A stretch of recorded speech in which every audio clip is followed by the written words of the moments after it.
Right, okay. Let's talk about cutting out plasterboard boxes in stud walls. So a few things. Firstly, let's talk about the fact that this is pink fireboard. So this, I believe, gives a 60-minute fire rating. I'm not 100% sure on that, but it's higher than the standard 30 minutes you get from the whiteboard. So this is a firewall. The reason it's a firewall is because there's a steel going through here and the steel needs to be fire rated. I could have possibly just fire rated the steel and boarded round it, but do you know what? I decided to do the whole wall for the sake of a bit of plasterboard. Because of that, I now need to think about fire ratings of that wall. So what I don't want to do is put in a plastic socket with a plastic box, because if that gets hot and melts, that offers no fire rating whatsoever. I've got two choices. I can either use a knockout box, metal fast fix box like this. I don't know if anyone's seen these. I mean, metal all the way round, solid. And this one even comes with a, well, they both usually come with this sort of intermescent gasket. The reason that double socket doesn't come with an intermescent gasket is because I pinched it to use in a ceiling mounted fast fix box for a Nest Protect, because they have a cable that goes out the back and it needs to be connected into something. I'll probably talk about that in a video actually. Maybe I should get some Nest Protects for here. I'll make an interesting video to talk about the problems with stuff that comes from America and being fitted here. That's another video. Where was I? Yeah, so basically, if I was to fit this with the intermescent seal at the back, that would reinstate the fire rating. As far as I'm aware, NABC are fine with the fact that if I put this socket in the wall as well, obviously mounted on a bit of wood, as long as I don't have a gap between the front of this box and the plasterboard. So for instance, I should have got a bit of plasterboard, shouldn't I? Let me grab a bit of plasterboard.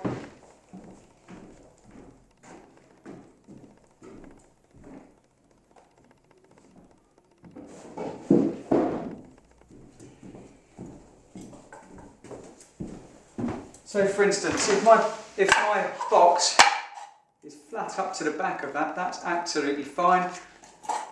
If it's mounted like that, absolutely fine.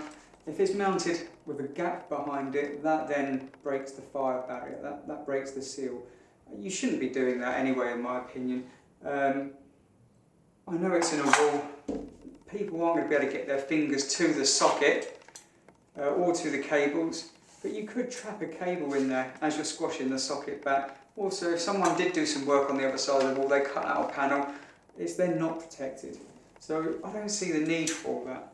Again, when I work with these fast fix boxes, I'm very careful about the knockout on the back and how I use that, so that when the cables get pushed back, they don't drop out the back of the socket. But again, I might talk about that on another video once I come around to do the second fixing. So that is what I'm going to be looking for. Okay, and then as well, keep saying this, PC Products, Pete off of Twitter. If I've got that in there and that covers the box all the way up to there, I've definitely got my fire rating all the way round. Okay, there's sealed, there's no gap. I mean, I don't know whether there's scope for putting an intermescent seal around that. I don't know. Pete, you'll have to look into it. Oh, just noticed as well, recyclable. Well done, Pete. Fantastic. It's nice to see conscientious people that think of all the things, all the problems. Right, so yeah, like that. That's what I'm aiming for. And when I fix this back, I'm going to do exactly as Pete says. I am going to screw it, but I'm also going to put some staples around the edge just to hold that plastic in place. Right, let's get this done. So first things first, let's check that we're recording, because obviously this camera keeps running out. We're all good. I've still got my laser level going round. You'll probably be able to see it on here, not so much on there. Tape measure. Because I'm coming 300 off the finished floor level, so this is at 345, because that's coming up 40 mil. and there is a slight dip in the floor over that span. I want my socket, this is the wall, this is the door there, so this is how wide the wall is. I don't really want it in the middle, because then I would have to cut the upright. I'm not really in for that. So I'm going to allow 20mm for the plaster, the set and plaster, and then I'm going to make this a level line all the way through. I am using the laser level, but I'm also using my level as well. Reason being as well, don't trust those laser levels with your life, guys. I once was doing a kitchen and couldn't work out why the level kept moving. Kept moving it around and I thought I was losing my mind. Turns out there was a spring that was broken in my laser level. I had to send it off and get it replaced. It was a long week waiting for that to come back. But you know, it's back again now. Just don't trust them. Technology is great until it goes wrong. Okay. So the reason I've put this board up, two reasons. One, it's going to give me a neater finish. Two, it stops me having to try and cut this socket out before I put the board back. And three, this is a real life situation. You know, you could turn up on site and the plaster is boarded over the front of the wall and you can't get to it. So I figured I'm going to do two, and I'm in a bit of a rush as well, I'm going to do two things where I'm going to do it with this and I'm going to show you one where the stud wall's open and how to cut those noggins in. So I've put a line in the middle, I've got a cross, so there and there. Obviously I've got my centre line, which I'm going to put that on. Make sure it's level. And then I'm just going to mark around that with my pencil.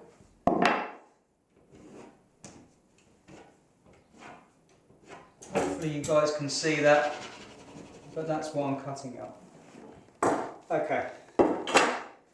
If this was plastered and I didn't know where to cut where the joists were, I'll quickly show you a little trick that I used to have. This is my, I don't know if you can see that, but this is effectively an old screwdriver, Phillips, with a very small point off it. I've cut the insulation off, and this is my investigative screwdriver for finding joists and making holes in ceilings for downlights and stuff like that. Well, the reason being, the smaller the hole, the less damage, the easier it is to fill. So what you can do, if this was all plastered and I didn't know where the studs were, what I would do is I would start with one corner, joist checked. I would then try the other corner,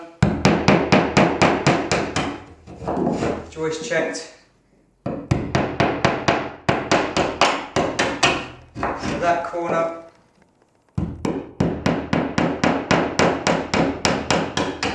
Okay, so that's the four corners. Obviously, we then want to check the centres. Probably here. I want to check that there's no noggin going across there, for whatever reason. And then I'm also going to check here as well. In the centre. Okay. So again, I'm only doing this to demonstrate that if I couldn't see where the studs were, how I would find them. Then a typical stud work is 45mm, so I've got scope in between here for there still to be an upright. So what I'm going to do is I'm also going to check in the centre there. So we're good, centre there. Okay.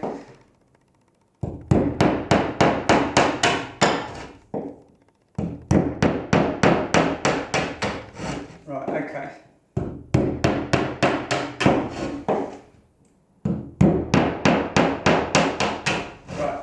So I know now that there's no stud work there.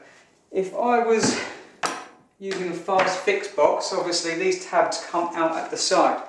To make sure that I'm not up against a piece of stud, so let's say for instance the stud was here, I wouldn't be able to push these flaps out at the side, which would then be really annoying. So the way I would do that is using the same holes so you don't create more damage, because obviously once I get that socket front on, Not that I've got one in front of me, but those holes will be covered up by the faceplate. So using these holes, I then put that to one side and I check that way. I'm good. And in fact, it might be better off in the middle one. And I'm good. Okay, so I know that I've got nothing to the side, so that when I cut this out, I'm then not faced with the fact that I can't get this in because I've hit a stick. Plus, I've not actually made any extra damage. Right, technology's gone on over the years. When I started, with your trusty pad saw, you'd bang this in, saw it out, and go all the way around. It's a lot of effort, a lot of work, and you don't get a nice straight line. With the invention of the multi-tool, our lives have just got a lot easier for cutting plastic trunking, cutting soil pipes, fan ducting, solid fan ducting, all that kind of stuff. It's great for trimming stuff off. It's perfect for plasterboard. I keep all the old blades. You can see this one's probably a bit rusty. It's not as sharp as it could be. If I was using that on wood, it would be smoking away. I wouldn't be getting a good clean cut. But for plasterboard, absolutely perfect. And what I'm going to do as well, to keep down the level of dust while I'm doing it, is I'm going to use my hoover with the attachment that I need to.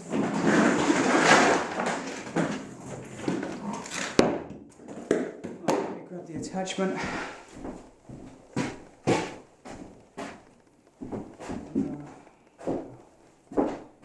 Which box is that in?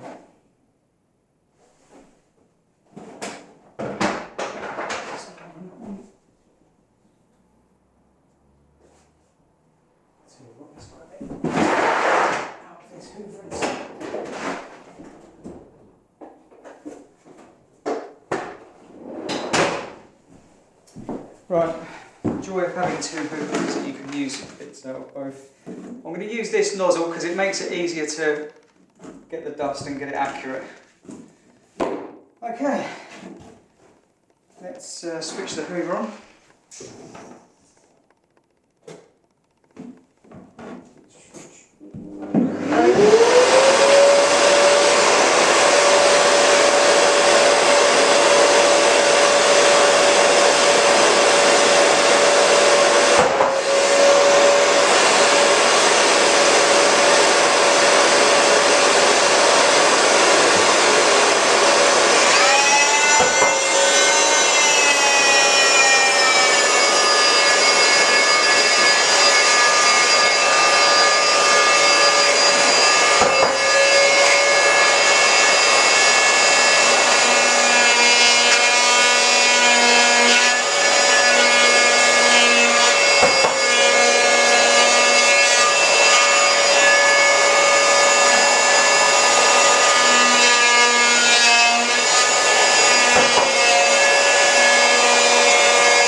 Okay, as you can see, absolutely perfect. Hopefully I haven't cut it too slim, it's been a while. There you go. So when I've actually cut that out, instead of cutting it on the line, which would make it tight, I cut it on the outside of the line, so that when this fits in, it fits in well. So my plan is now, so when that goes in, that is going to sit perfect like that. And in fact, what I've realised, because this is the first time that I've done this with one of Pete's products, I haven't left enough gap around that for this trim to sit in. What I should have done probably is drawn around this. In fact, Pete, there's an idea for your product. Why don't you create a stencil for that They used to have them in the old days. I don't know if they still do them, where it was on like a rod that you could adjust, and the bit with a level, you know, a sort of level in the middle, a bubble, and then you could just draw inside that, and then that way it would make it perfect cutout for this. Because that's tight and that's perfect, but there's no way I'm going to be able to get that in. I'm going to have to adjust that.